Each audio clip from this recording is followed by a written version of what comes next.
Praise the lord. ఒక చిన్న పాట పాడి ఆరాధించిన తర్వాత నేను కొన్ని మాటలు మాట్లాడి ముగిస్తాను. 574 పాట ఆరాధిద్దాం కొన్ని నిమిషాలు. ఆరిపోని జ్యోతిని మాలో వెలిగించుము దేవా, ఈ ధరనర జ్యోతివి నీవే, వెలుగును ప్రచురించు, మాలో చీకటి తొలగించు, వెలుగును ప్రసరించు, మాలో చీకటి తొలగించు. ఆరిపోని జ్యోతిని మాలో వెలిగించుము దేవా, ఈ ధరనర జ్యోతివి నీవే, వెలుగును ప్రసరించు, మాలో చీకటి తొలగించు, మాలో చీకటి తొలగించు. జ్ఞానమును సంపదలును మనుజులకు ఒసగితివి, జ్ఞానమును సంపదలును మనుజులకు ఒసగితివి, నీవు లేని జీవితం జీవించుట వ్యర్థము, నీవు లేని జీవితం జీవించుట వ్యర్థము. ఆరిపోని జ్యోతిని మాలో వెలిగించుము దేవా, ఈ ధరనర జ్యోతివి నీవే, వెలుగును ప్రసరించు, మాలో చీకటి తొలగించు, మాలో చీకటి తొలగించు. సేవింపన్ ధ్యానింపన్ పూజింపన్ ప్రార్థింపన్, సేవింపన్ ధ్యానింపన్ పూజింపన్ ప్రార్థింపన్, శనివే యోగ్యుండవిలలో, జీవితాశ నీవే యోగ్యుండవిలలో. ఆరిపోని జ్యోతిని మాలో వెలిగించుము దేవా, ఈ ధరనర జ్యోతివి నీవే,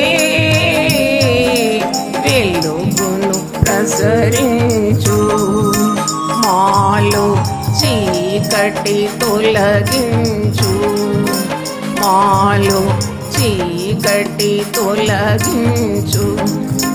నా దీపం వెలిగించు, నన్ను నీ సేవలో నుంచు, నా దీపం వెలిగించు, నన్ను నీ సేవలో నుంచు, ప్రజలందరికీ వెలుగు బయలుపరిచేదను, ప్రజలందరికీ వెలుగు బయలుపరిచేదను. ఆరిపోని జ్యోతిని మాలో వెలిగించుము దేవా, ఈ ధరనర జ్యోతివి నీవే, వెలుగును ప్రసరించు, మాలో చీకటి తొలగించు, మాలో చీకటి తొలగించు. చీకటిలో నీ వెలుగు చూపించు సూర్యుండా, చీకటిలో నీ వెలుగు చూపించు సూర్యుండా, దీపస్తంభముపై దివిటిగా నుంచుము, దీపస్తంభముపై దివిటిగా నుంచుము. ఆరిపోని జ్యోతి నీవే, దేవా ఇధర నర జ్యోతివి నీవే వెలుగును ప్రసరించు మాలో చీకటి తొలగించు మాలో చీకటి తొలగించు. హల్లెలూయా. కుటుంబములో అబద్ధములు, లైస్ ఇన్ ఫ్యామిలీ అని ఒక క్లుప్త సందేశం మీకు ఇవ్వాలని నేను ఆశిస్తున్నాను. మరి కుటుంబములో అబద్ధములుంటే ఆ కుటుంబానికి దైవాశీర్వాదాలు తప్పకుండా దూరంగా ఉంటుంది.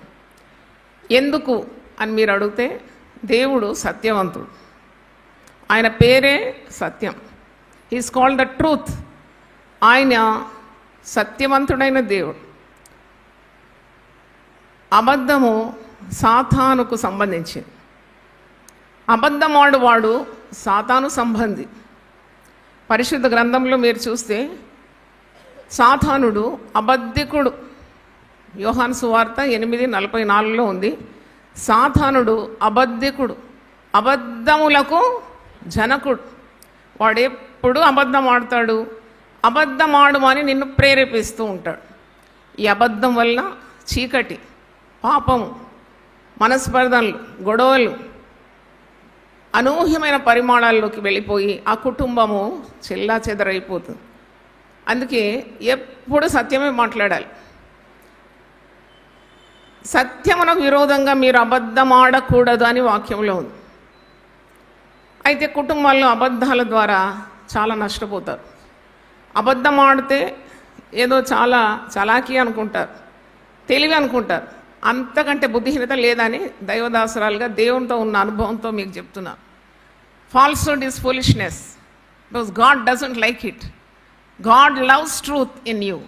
నీ అంతరంగంలో దేవుడు సత్యమునే కోరుతున్నాడు. దేవుని స్తోత్రం, hallelujah. God requires truth in your inward parts. నువ్వు అబద్ధమాడి గెలవలేవు, అబద్ధమాడి నీ కుటుంబాన్ని కట్టుకోలేవు. చాలామంది అంటారు అబద్ధమాడి పెళ్లి చేయొచ్చు, అబద్ధమాడి ఇల్లు కట్టొచ్చు అని. నేను ధైర్యంగా దేవుని బిడ్డగా చెప్తున్నాను, అబద్ధమాడిన పెళ్ళిళ్ళు నిలవవు, అబద్ధమాడి కట్టుకున్న ఇల్లు కూడా నిలవదు. 100 అబద్ధాలు ఆడైనా ఒక పెళ్లి చేయాలట, కొన్ని అబద్ధాలు ఆడి ఇల్లు కట్టాలట, సంఘాలు కట్టాలట. సత్యమున విరోధంగా ఎప్పుడు అబద్ధం ఆడకూడదు. మరి ఈ అబద్ధం గురించి అపోస్తలుల కార్యం 5వ అధ్యాయంలో చూసినప్పుడు భార్య భర్తలు ఇద్దరు, అనన్య సఫీరా, వారు ఏక మనసుతో ఒక పని చేసినారంట. దేవునికి ఇష్టం కాని పని. భార్య భర్తలు ఏక మనసు కలిగి ఉండాలంటారు కదా, నేను అక్కడ తేడా మీకు చెప్తాను. మంచి కొరకు ఏక మనసు కలిగి ఉండాలి. చెడు చేస్తే దానికి విరుద్ధంగా నువ్వు ఎదిరించాలి. ఎందుకంటే ఇది దేవుని కార్యంలో మనం పరిశుద్ధంగా ఉండాలి. దేవుడు మనకిచ్చిన మరి సంపాదనలో దేవుని సన్నిధికి వెళుతున్నాం కాబట్టి సత్యమే పలకాలని ఆనాడు మరి సఫీరా చెప్పలేదు అనన్యతో. ఇద్దరు ఏక మనసుతో దేవునికి ఇష్టమైన పని చేసినారు. అందుకే ఇద్దరు కూడా చచ్చినారు. ఇచ్చి చచ్చిన వాళ్ళ జాబితాలో వీళ్ళు ఉన్నారు. ఇచ్చి కూడా చూస్తారా? అవును, ఇచ్చే చచ్చినారు. ఇచ్చింది వాళ్ళ సొమ్ము కాదా? వాళ్ళ సొమ్మే ఇచ్చినారు. నాకు వింతగా ఏమనిపిస్తుంది అంటే, వీళ్ళు కష్టపడిన సొమ్మే తెచ్చి దేవుని దగ్గరకు వచ్చినారు. అందరు అక్కడ ఉన్న వాళ్ళందరూ కలిగినవన్నీ కూడా తెచ్చి అపోస్తలుల పాదముల దగ్గర పడేస్తున్న ఆ సమయంలో వీరికి కొద్దిగా వింత బుద్ధి పుట్టింది. ఏంటంటే, అన్ని దేవునికి ఎందుకు ఇవ్వాలి, మనకు కూడా కొద్దిగా ఉంచుకోవచ్చు కదా. అంటే ఆదిమ క్రైస్తవులు ఎంత దైవభయం కలిగి ఉండినారంటే, మీరు అపోస్తలుల కార్యం 4వ అధ్యాయం చూడండి, 34-35 చదువుతున్నాను. Acts 4:34 and 35. భూములైనను ఇండ్లైనను కలిగిన వారందరూ వాటిని అమ్మిన వాటి వెల తెచ్చి అపోస్తలుల పాదముల యొద్ద పెట్టుచూ వచ్చి వారు ప్రతివానికి వాని అక్కర కొలది పంచిపెట్టిరి కనుక వారిలో ఎవరికి కొదవలేకపోయాం. అంటే వాళ్ళు కలిగిందంతా తెచ్చి అపోస్తలుల పాదాల దగ్గర పెడుతున్నారు. ఎందుకంటే వాళ్ళకి దేవుడు చాలు, ఇంకా మాకేమొద్దని, ఏ స్వార్థం లేకుండా, భవిష్యత్ గురించిన చింతలు కూడా లేకుండా కలిగిందంతా తెచ్చి అపోస్తలుల పాదాల దగ్గర పెడతారు. ఈ అనన్య సఫీరా కూడా తెచ్చినారు. కానీ ఒక్క తప్పు చేసినారు. వాళ్ళదే సొమ్మండి. అక్కడ మనం చదివితే అర్థం, వాళ్ళ సొమ్మే అది. కానీ దాంట్లో కొద్దిగా వెనకేసుకున్నారు. వెనకేసుకుంటే తప్పేముంది, వాళ్ళదే కదా సొమ్ము. కానీ అభిషక్తుడు, దైవజనుడు, మరి పేతురు అపోస్తలుల దగ్గరకు వచ్చినప్పుడు పేతురు అడిగిన ప్రశ్నకు వారు సరైన జవాబు ఇవ్వలేదు. That is the mistake they have done. They lied. అక్కడ అబద్ధం ఆడే అవసరం ఏముంది? నేను అనుకుంటాను, ఒకవేళ నేనే పోయినాను ఒక సఫీరా లాగంటే, మరి ఒక అనన్యలాగా నేను నిలబడితే, ఎంత తెచ్చినావు అంటే, ఏదో నేను ఇంత అమ్మినాను, ఇంత తెచ్చినాను, కొద్దిగా నా కొరకు నా పిల్లల భవిష్యత్తు కొరకు పెట్టుకున్నాను చెప్తే తప్పేముంది. కానీ ఇక్కడ అబద్ధం ఆడినారు. ఏమంటే వారు, అనన్య అని ఒక మనుషుడు తన భార్య అయిన సఫీరాతో ఏకమై పొలమమ్మాను. అపోస్తలుల కార్యం 5వ అధ్యాయం. భార్య ఎరుకనే, భార్యకు తెలుసు అన్నమాట ఇది. వాడు దాని వెలలో కొంత దాచుకొని కొంత తెచ్చి అపోస్తలుల పాదముల యొద్ద పెట్టాను. అప్పుడు పేతురు అడుగుతున్నాడు, అననీయ, నీ భూమి వెలలో కొంత దాచుకొని పరిశుద్ధాత్మను మోసపురుచుటకు సాతాను ఎందుకు నీ హృదయమును ప్రేరేపించాను? అది నీ యొద్ద ఉన్నప్పుడు నీదే కదా. అమ్మిన పిమ్మట అది నీ వశమై ఉండలేదా? ఎందుకు ఈ సంగతి నీ హృదయంలో ఉద్దేశించుకొనిచున్నావు? నీవు మనుషులతో కాదు, దేవునితోనే అబద్ధం ఆడితివని వానితో చెప్పాను. చూడండి, అబద్ధం ఆడుతున్నాడు దేవుని సన్నిధిలో, అభిషక్తుల దగ్గర, అపోస్తలుల దగ్గర. అడిగిన ప్రశ్నకు సరైన జవాబు ఇవ్వకుండా, అది ఆయన సొమ్మే, తెచ్చినప్పుడే నేను ఇంత దాచుకున్నాను, ఇంత ఇస్తున్నాను. అందరేమో సంపూర్ణంగా తెచ్చిస్తున్నారు.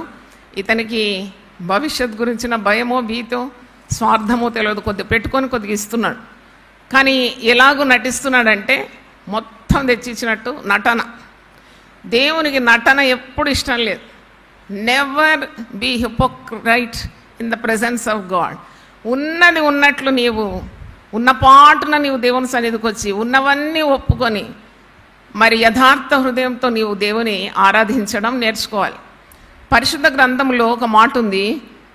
పౌలు భక్తుడు తిమోతిని హెచ్చరిస్తున్నాడు. 2 తిమోతి 3వ అధ్యాయం 5వ వచనం, పైకి భక్తి గల వారి వలె ఉండి దాని శక్తిని ఆశ్రయించని వారునై ఉందురు, ఇట్టి వారికి విముఖుడవై ఉండుము. అంటే పైకి భక్తి పూత అన్నమాట. భక్తి పూత, ఇది వెండి పూత, బంగారు పూత అంటారు కదా, అలాగే ఒక భక్తి పూత అన్నమాట.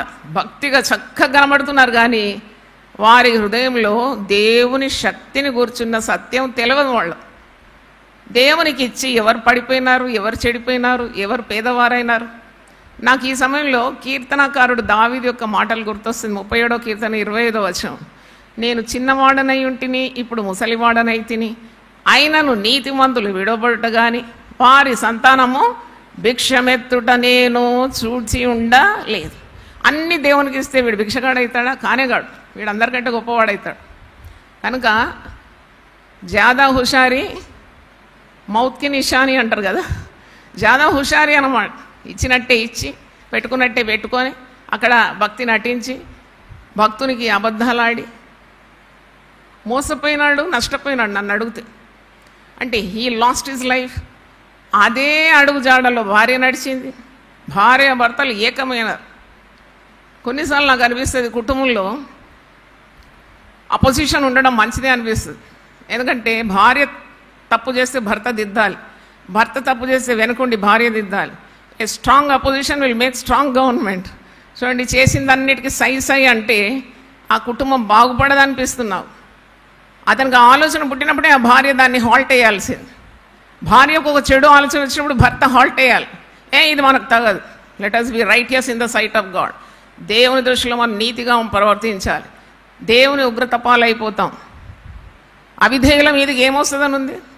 దేవుని ఉగ్రత వస్తుందని ఉంది కదా. చూడండి, ఇద్దరు జాదా హుషారి చేసినారు, ఇద్దరు చనిపోయినారు.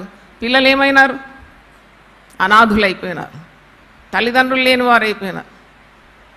మరి ఆ రోజు ఒకవేళ సంపూర్ణ హృదయంతో అందరు విశ్వాసులు పాటించినట్టు వారు కూడా పాటిస్తే ఎంత అనుగ్రహం, ఎంత కృప వారి ఎందరి ఎడల విస్తరించిందని 33వ వచనం చూడండి. ఇచ్చిన వారందరి ఎడల కృప విస్తరించిందట. అపోస్తలుల కార్యం 4:33, ఇదియుగాక అపోస్తులను బహుబలముగా ప్రభువైన యేసు పునరుద్ధానమును గూర్చి సాక్ష్యమిచ్చిరి. దైవ కృప అందరి యందు అధికముగా ఉండెను. పలుకుతారా నాతో కలిసి? దైవ కృప అందరి యందు అధికముగా ఉండెను. ఇచ్చిన వారందరి యందు దైవ కృప అధికంగా ఉండెను. మరి ఇచ్చినట్టే ఇచ్చి కొద్దిగా దాచుకున్న వారి పక్షాన చూస్తే కృప లేకుండా ఆ రోజు నశించిపోయినారని మనము గమనిస్తున్నాం. నాకు మా తండ్రి గారిని గుర్తు చేసుకున్నాను. అబద్ధం ఆడడం నేను వినలేదు, నేను చూడలేదు. మాకు అదే తరబీదు ఇచ్చినారు. అయితే సేవ ఆరంభంలో 1996లో దేవుడు నన్ను ప్రేరేపించి 50 రోజులు ఉపవాసం ఉండి దేవుని యొక్క మార్గం కనుక్కోవాలి. ఇటు బ్యాంక్లో చేయాలన్నా లేకుంటే దేవుని సేవ సంపూర్ణ కాలం చేయాలన్నా, ఇది సతమతం అయిపోతున్నాను, అన్నీ మేనేజ్ చేయడం కష్టమైపోతుంది. అప్పుడు ఒక 50 రోజులు నేను సాలిడ్స్ ఏం తీసుకోకుండా లిక్విడ్ డైట్ మీద దేవుని సన్నిధిలోనే, దేవుని ఆలయంలోనే కూర్చొని ఉపవసిస్తాను, ప్రార్థన చేస్తాను. అప్పుడు బ్యాంకులో పనిచేస్తున్నాను. 50 రోజులు బ్యాంకు సెలవు దొరకడం చాలా కష్టం, మహా కష్టం. ఇవ్వరు అంత లాంగ్ లీవ్. ఎందుకంటే ఎప్పుడు లీవులు తీసుకుంటూనే ఉన్నాను నేను. 92లో యూపీఎఫ్ ఆరంభమైతే మరి ఎప్పుడు లీవులు పెట్టి సేవ నడిపించేదాన్ని. అంత లీవ్ ఒక్కసారి ఇవ్వరు. ఏం చేయాలి?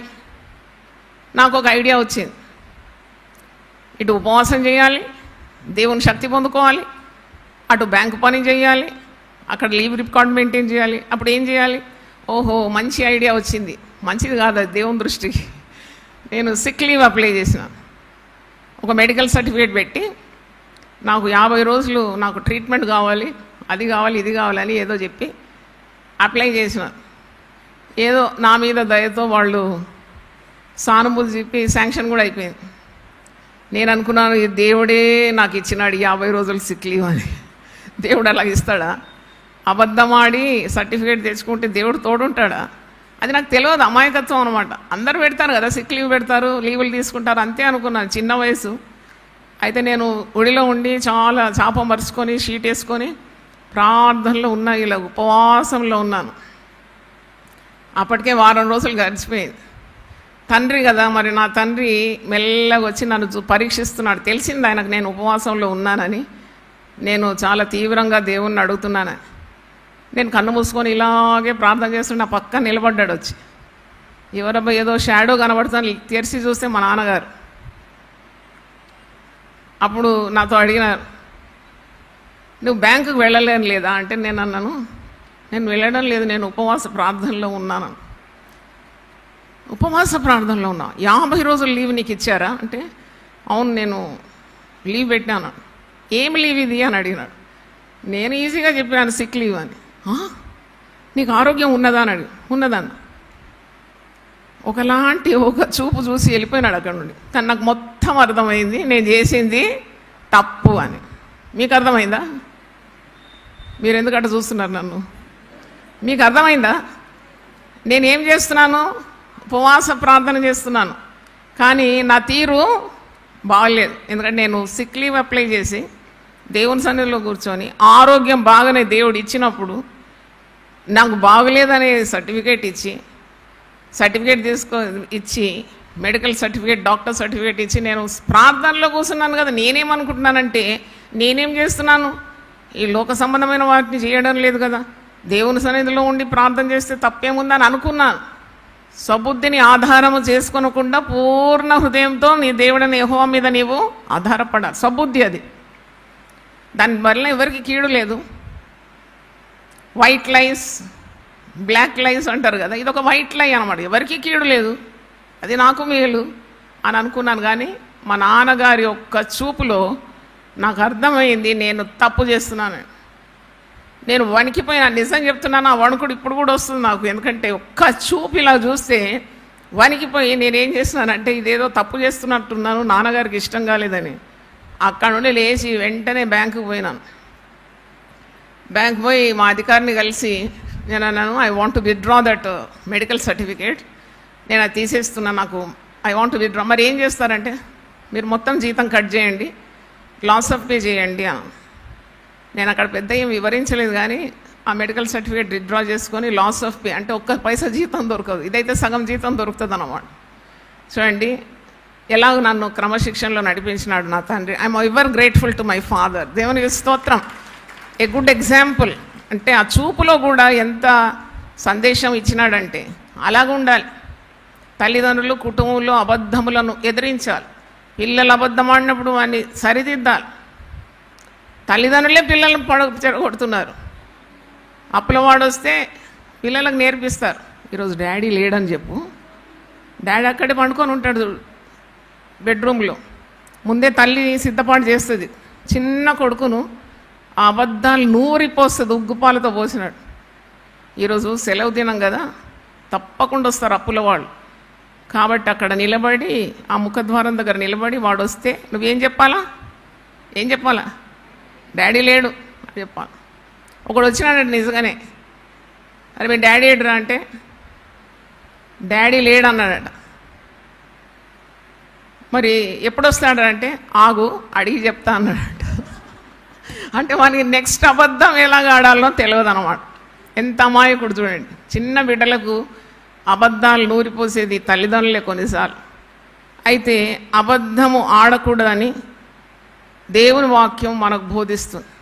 యోహాను సువార్త 8:32లో మీరు సత్యం తెలుసుకోండి, సత్యం మిమ్మల్ని ఏం చేస్తుంది? స్వతంత్రులుగా చేస్తుంది. మీకే కాడి ఉండదు మీ భుజాల మీద.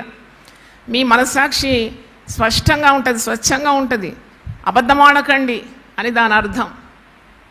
సత్యం మీరు తెలుసుకున్న మీ కట్లన్నీ ఊడిపోతుంది. Will break all your shackles. కాబట్టి ఆల్వేస్ స్పీక్ ట్రూత్. అబద్ధం ఆడే అవసరం లేదు. ఇక్కడ వీళ్ళిద్దరు కూడా అనన్య సఫీరాలు అపోస్తలుల కార్యం 5వ అధ్యాయం చూసినప్పుడు there was no need for them to lie, కానీ వారు అబద్ధం ఆడినారు. 1 పేతురు 3:10లో ఒక మాట ఉంది, god your lips from telling lies. అబద్ధమును ఆడకుండా నీ పెదవులను కాచుకో, చెడ్డ మాటలు పలకకుండా నీ నోరు కాచుకో, అప్పుడు నువ్వు దీర్ఘాయుష్మంతుడు అవుతాడని పేతురు తన పత్రికలో 1 పేతురు 3:10లో చెప్తున్నాడు. ఎఫెసీ పత్రిక 4వ అధ్యాయము 25వ వచనం చదవండి. ఇక్కడ కూడా పౌలు భక్తుడు సంఘాన్ని ఉద్దేశించి, విశ్వాసులను ఉద్దేశించి మంచి పాఠము నేర్పిస్తున్నాడు. ఎఫెసీ పత్రిక 4వ అధ్యాయము 25వ వచనం, మరియు ఒకరికొకరము అవయవములై ఉన్నాము గనుక మీరు అబద్ధం ఆడుట మాని ప్రతివాడును తన పొరుగు వానితో సత్యమే మాట్లాడవలెను. సత్యమే మాట్లాడాల, అబద్ధం ఆడకూడదంట. విశ్వాసులు క్రీస్తు అనే శరీరంలో అవయవములుగా ఉన్నారు కనుక మీరు అబద్ధం ఆడుట మాని ప్రతివాడును తన పొరుగు వానితో సత్యమే మాట్లాడవలెను. సత్యానికి విరుద్ధంగా నువ్వు అబద్ధం ఆడకూడదని. మరి ఒక వాక్యము కీర్తనల గ్రంథం 60వ అధ్యాయము 4వ వచనంలో ఒక మాట చూడండి. ఇది చాలా మీరు మీ హృదయం అనే పలక మీద రాసుకోండి. ఇది కీర్తనలు 64వ వచనం, Psalm 60 and 4th verse. సత్యము నిమిత్తము ఎత్తిపట్టుటకై నీ యందు భయభక్తులు గల వారికి నీ ఒక ధ్వజము ఇచ్చి ఉన్నావు. దీన్ని అర్థం చేసుకుంటే చాలా సంతోషం. చాలా మటుకు అర్థం కాదు, ఏంటిది ధ్వజం, దేవుడు ఏంటి తన బిడ్డలకు ఈ ధ్వజం ఇస్తాడా అంటే, ధ్వజం ఎప్పుడు కూడా విజయానికి సూచన. Banner that shows victory. అంటే ఒక గొప్ప విజయం వచ్చినప్పుడు మనము జయపతాకం ఎగరేస్తాం. భారతదేశ స్వాతంత్ర దినం అందరూ జెండాలు ఎగరేస్తారు, బిల్డింగ్ల మీద పెట్టుకుంటారు. ఇక్కడ ఒక ఫ్లాగ్ మరి నీడిల్కి పెట్టి ఇక్కడ మరి ధరిస్తారు. అంటే there so happy we got freedom, మనకు స్వతంత్రం వచ్చేసింది. అంటే ఈ వాక్యం అర్థం ఏంటంటే, సత్యము నిమిత్తము మీరు ఎత్తి పట్టుకొనుటకై. అంటే మీరు ఎప్పుడైతే సత్యవర్తనులైతారో, సత్యమే మాట్లాడతారో, మీ నిమిత్తము దేవుడు విజయాన్ని భద్రపరిచి ఉన్నాడు. చప్పట్లు కొట్టి దేవుని స్తుతిద్దాం. God will give you victory in everything what you do. నువ్వు చేసే ప్రతి పనిలో నీకు విజయం ఇస్తాడు. నీ చేతుల కష్టార్జితాన్ని ఆశీర్వదిస్తాడు. నువ్వు చేయి పనులన్నీ సఫలం చేస్తాడు. నీ పలికిన మాట మీద ముద్ర వేస్తాడు. డోంట్ ఎవర్ లై. చూడండి, మరి నాకు కూడా అనుభవం ఉంది. 32 సంవత్సరాల నుండి ఈ సేవ చేస్తున్నాను. నేను ఏదైనా పని చేస్తే దేవుడు దాన్ని స్టాంప్ వేస్తాడు. It becomes a success. అరే, ఇంత డబ్బులు కొదువున్నా కానీ ఎలాగో నేను అడుగుపెట్టి కార్యాలు చేస్తుంటే నాకు ఎలాగ విజయం వస్తుంది అంటే ఇదే వాక్యం నాకు భవిస్తుంది. నేను ఎప్పుడు ఏ కార్యం చేసినా దాంట్లో అబద్ధాలు ఆడాలంటే నేను దూరం వెళ్ళిపోతాను. నా వల్ల కాదు అబద్ధం ఆడడం. ఎందుకంటే నాకు దేవుడు దూరం అయితే ఇంకా నేను పనికిరాని అయిపోతాను కదా. సదాకాలం దేవుడు నాకు తోడు ఉండాలంటే నా అంతరంగం మంది ఏముండాలి? సత్యం ఉండాలి. సత్యము నిమిత్తము ఎత్తిపడుటకై దేవుడు తన ప్రజలకు ఒక ధ్వజము చేతికి అందిస్తాడంట. అంటే నువ్వు ఎప్పుడు కూడా ఆ విజయ పతాకం ఎగిరేయడానికి. Always in whatever you do god gives success. పెళ్ళిళ్ళు చాలా మటుకు నా దగ్గర కేసులు వస్తాయి. ఆదరిస్తాను, వాక్యం చెప్తాను, పరామర్శించి ప్రార్థన చేసి పంపుతాను. అమ్మా, ఇన్ని లక్షలు ఖర్చు పెట్టి మేము వివాహం చేసినాం, 2 కోట్లు ఇచ్చినామమ్మా మా బిడ్డకు కట్నం, 10 రోజులు కూడా కాపురం చేయలేదమ్మా, తిరిగి గూడు చేరుకుంది, ఇంటికి వచ్చేసింది. అమ్మా 10 సంవత్సరాలు అయిందమ్మా, ఇంకా సంతానం లేదమ్మా. అమ్మా ఎన్ని ప్రయత్నాలు చేస్తున్నామమ్మా, ఒక జాబ్ దొరకడం లేదమ్మా. అమ్మా విడిపోయిందమ్మా కుటుంబం, తిరిగి కట్టబడడం లేదు. ఎక్కడుంది నీ యొక్క తప్పుటడుగు? స్వపరీక్ష చేసుకో. నీవు సత్యమును విరోధంగా అబద్ధమాడి దేవునికి అయిష్టమైన మార్గం ఎంచుకున్నావా? Come back to the track. నువ్వు తిరిగి నీ యొక్క యథార్థమైన మార్గానికి రావాలి. దేవుని సన్నిధిలో పశ్చాత్తాపమైన హృదయంతో వేడుకోవాలి. ఎందుకంటే అబద్ధమాడువాడు సాతాను సంబంధి అని వాక్యంలో స్పష్టంగా ఉంది. సాతానుడు అబద్ధమాడేవాడు, అబద్ధములకు జనకుడు. He came to lie, he came to destroy, he came to kill. అబద్ధమాడే సాతాను వశంలో ఉంటావా? వాడు నాశనము, హత్య, దొంగతనము, అబద్ధాలు ఆడేవాడు. వాని పక్షాన ఉంటావా? సత్యవంతుడైన యేసు ప్రభు సత్యము అనే ధ్వజాన్ని నీ చేతికిచ్చి ప్రతి అడుగులో కూడా విజయాన్ని నీకు అనుగ్రహించే దేవుని పక్షాన ఉంటావా? అది యూ హ్యావ్ టు డిసైడ్.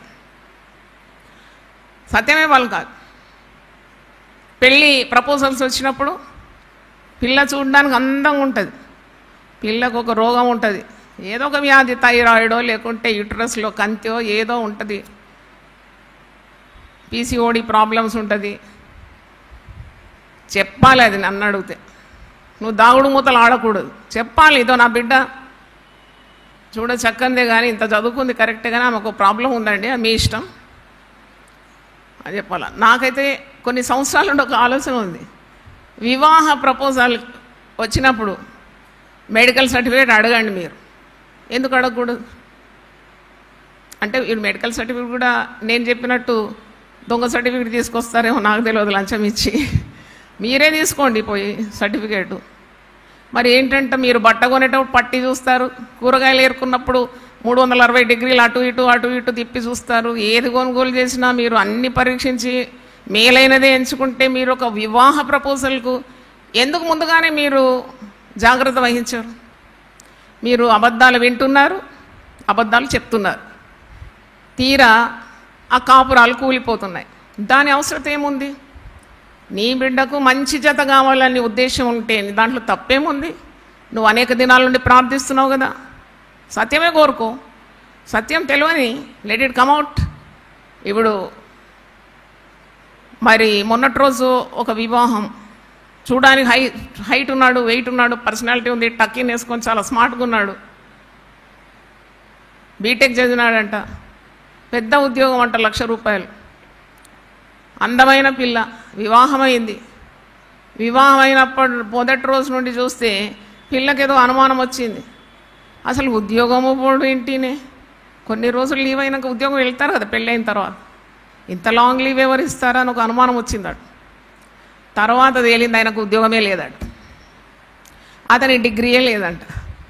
వాడు ఉట్టి పైన పటారం, అది వచ్చా మీకు సామెత, పైన పటారం లోన లొట్టారం.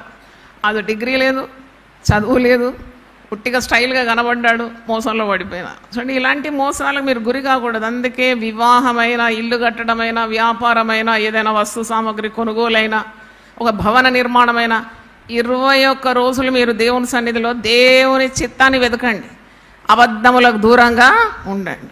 సత్యవంతుడైన దేవుడు మీకు అన్ని బయలు చేస్తాడు. దేవునికి స్తోత్రం. మన సంఘంలో 2 వివాహాలు ఈ మధ్యకాలం 2 వారాల్లో జరిగింది. It was very difficult. ఎందుకంటే ఇరు పార్టీలు ఒప్పుకోవడం లేదు, పిల్లలు ఏమో పెళ్లి చేసుకోవాలని ఆత్రపడుతున్నారు. నేను చెప్పినాను, you get in to fasting. 21 days వారు డానియల్ ఫాస్టింగ్ చేసినారు. ఒక పూట ఆహారం మాని ప్రార్థించినప్పుడు ఇద్దరు పక్షాన దేవుడు అద్భుతం చేసినాడు. తల్లిదండ్రుల దీవెనతో, ఆశీర్వాదాలతో, పెద్దల దీవెనలతో, మరి భక్తుల దీవెనలతో, దైవాశీర్వాదాలతో మంగళంగా ఇరు కుటుంబాల పక్షాన దేవుడు నిలబడి వివాహం చేయించినాడు. దేవునికి స్తోత్రం, హల్లెలూయా. అందుకే సొంత ఆలోచనలు, సొంత తెలివితేటలు, స్వశక్తి, మరి పైపైన భక్తితో అడుగులు వేయకుండా దేవుని సన్నిధిలో కనిపెట్టి సత్యాన్ని ప్రేమించి సత్యమే మాట్లాడి సత్యాన్నే కోరుకొని నీ యొక్క కుటుంబంలో క్షేమము, దేవుని కృప లభించాలంటే ఆల్వేస్ స్పీక్ ద ట్రూత్. ఇంకో కార్యం కూడా చెప్పి నేను ముగిస్తాను. మా తాతగారు అంటే పాస్టర్ మాథ్యూ గారి ఫాదర్ చాలా నీతిమంతుడు అనమాట. చిన్న అబద్ధం కూడా ఆడాడు. అయితే వాళ్ళు కేరళలో ఉంటారు కదా, ఒక యంగ్ మ్యాన్ వచ్చినాడంట వాకిట్లో. ఒకరోజు మా తాతగారు చాలా హార్డ్ వర్కర్ అన్నమాట. చాలా భూమి దున్నుతాడు, పంట పండిస్తాడు, చెమట నీళ్ళకు కొట్టి బతుకుతాడు. హీ బిలీవ్స్ ఇన్ ఇంటగ్రిటీ, కష్టపడి పనిచేయాలి. అయితే ఒక యవనస్తుడు వచ్చినాడు, విష్ చేసినాడంట. విష్ చేస్తే ఎందుకు వచ్చినావు అని అడిగినాడు. ఏం లేదు, మిమ్మల్ని చూసిపోవడానికి వచ్చినా అన్నాడు. ఒక 5-10 నిమిషాలు అయినాక, అయ్యా గడ్డపార కొద్దిగా ఇస్తారా అన్నాడు.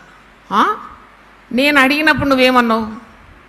మిమ్మల్ని చూసిపోవడానికి వచ్చినా అన్నావు కదా, అందుకే ఇప్పుడు నేను గడ్డపార ఇవ్వను, మళ్ళీ ఇంటికి పో, మళ్ళీ నువ్వు వస్తావు కదా, అప్పుడు నేను అడిగితే నీకేం కావాలి అని అడిగితే నాకు గడ్డపార కావాలంటే ఇస్తానంట.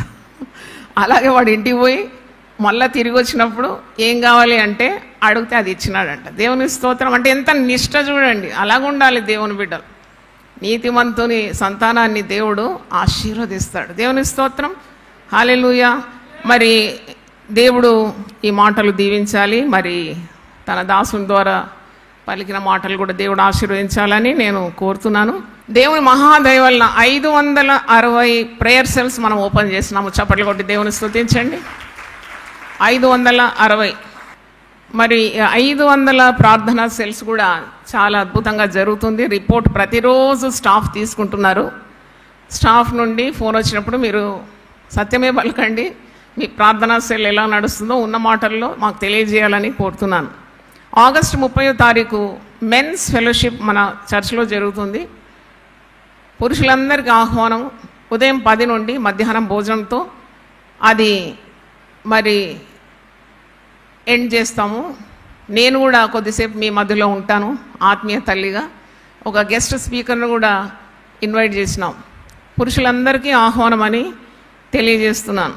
అలాగే మనకు ఆగస్టు 28వ తారీఖు బుధవారం రాత్రి 9 నుండి ఉదయం 5 వరకు సెంటినరీ బ్యాప్టిస్ట్ చర్చ్లో సంపూర్ణ రాత్రి ప్రార్థన ఉందని తెలియజేస్తున్నాను. మరి ఒక ఇంపార్టెంట్ అనౌన్స్మెంట్, నాకు ప్రార్థనలో దేవుడు తెలియజేసిన ఒక గొప్ప కార్యం.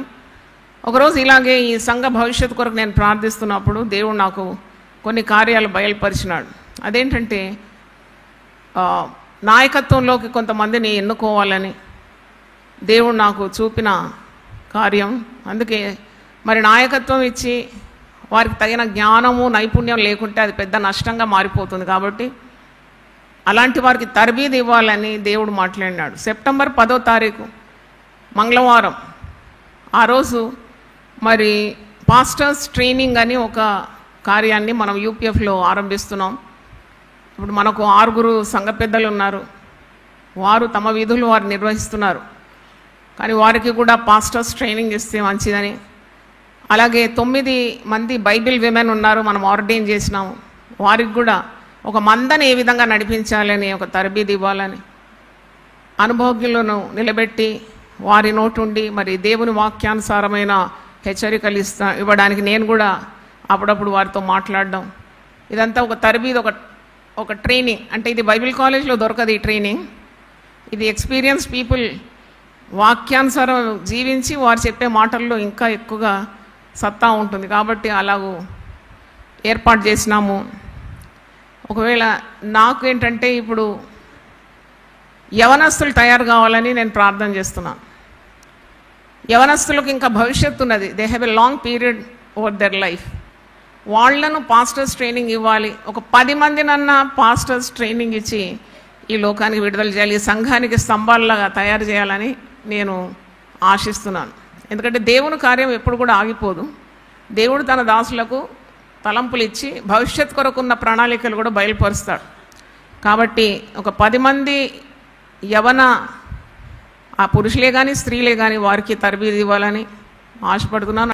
మీకు చాలా ఉపయుక్తంగా ఉంటుంది. అంటే మేము చెప్పే మాటలు అది బైబిల్ కాలేజీలో కూడా మీకు దొరకదు. అంటే అవన్నీ పుస్తకం, దట్ ఈస్ బుక్ నాలెడ్జ్ ఇస్తారు. కానీ this is with experience how to run the church, how to mend and tend and feed a flock. ఒక మందను నీ చేతికి దేవుడు ఇస్తే ఎలాగ మేపాలి, ఎలా కాయాలి, ఎలాగూ మరి దాన్ని నడిపించాలి, ఇవన్నీ చెప్పడానికి మరి మీరు నేర్చుకోవాలంటే మీ పేర్లు ఇవ్వాలి. మీకు కాలింగ్ ఉంటేనే ఇవ్వండి. మీకు పిలుపు ఉండాలి మొదట. అంటే ఇది అంత ఆషామాషి కాదు కదా, వచ్చి కూర్చొని ఇలాగ ఏదో వినిపోవడానికి కాదు. మీకు దేవుని పిలుపు ఉండాలి, సేవా పిలుపు ఉంటే తప్పకుండా మాకు తెలియజేయండి. అందరు ఒకసారి లేచి పడితే నేను ప్రార్థన చేసి ఆశీర్వాదం ఇస్తాను. ప్రభువా, నీ పరిశుద్ధ నామమునకు స్తోత్రం చెల్లిస్తున్నాను. ఈరోజు మా అందరితో నువ్వు మాట్లాడినావు. కుటుంబంలో అబద్ధములు ఉండకూడదని, సంఘములో కూడా అబద్ధములు ఉండకూడదని, సంఘ సంబంధమైన అబద్ధములు కూడా శిక్షార్హమేనని, అనన్య సఫీరాలు దైవజనుడి దగ్గరకు వచ్చి అబద్ధమాడి నశించినారని, అలాంటి అబద్ధాలకు దూరముండి సత్యమే ఎప్పుడు పలకాలని, సత్యము నిమిత్తం ఎత్తి పట్టుకోవడానికి నీ యందు భయభక్తులు గల వారికి నువ్వు ఒక ధ్వజము చేతికి ఇచ్చినావని 60వ కీర్తన 4వ వచనం ద్వారా మా అందరినీ నీవు ధైర్యపరిచిన విధానం కొరకు స్తోత్రం. అబద్ధమాడితేనే ఈ కార్యం జరుగుతుందని మరి పిచ్చి తలంపులు యేసు నామంలో కొట్టివేస్తున్నాను నాయన. సత్యమాడే వారి పక్షమున నువ్వు ఉంటావు కనుక నీకు స్తోత్రం. అలాంటి తరబీదు మాకు దయచేయండి.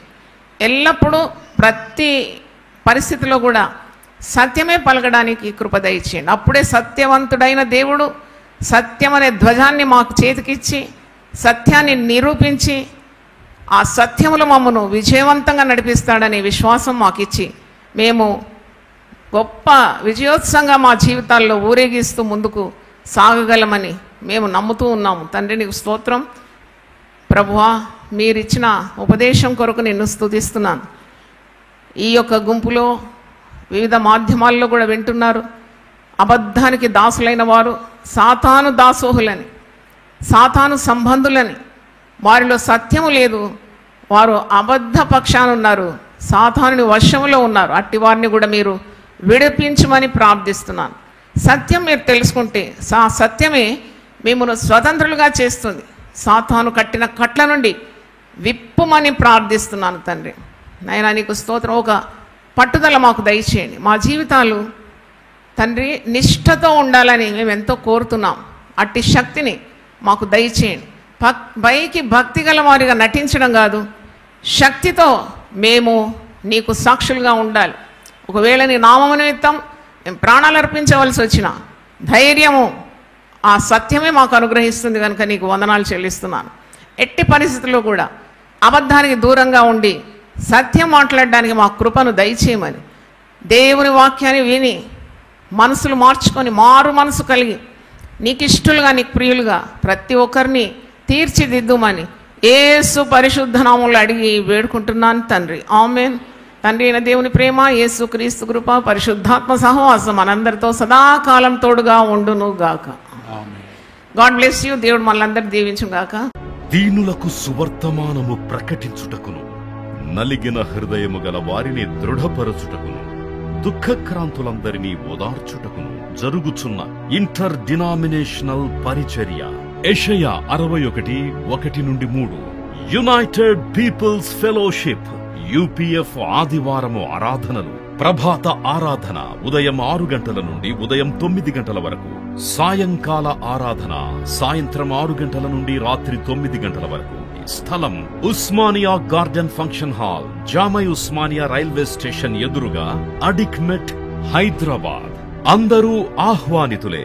ఆహ్వానించువారు ప్రభువు దాసురాలు జాయ్ చెరియన్ గారు, వ్యవస్థాపక అధ్యక్షురాలు మరియు సీనియర్ పాస్టర్ యూపీఎఫ్ హైదరాబాద్. వివరములకు 9550504718, 9030757571 నంబర్లను సంప్రదించగలరు.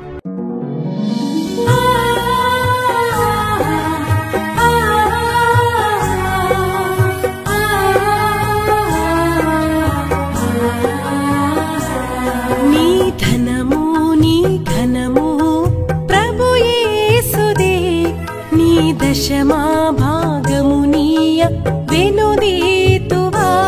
నీ ధనము నీ ఘనము ప్రభు యేసుదే, నీ దశమా భాగమునీయ వెనుదీతువా. ధరలోన ధనధాన్యములనీయగా కరుణించి కాపాడి రక్షింపగా.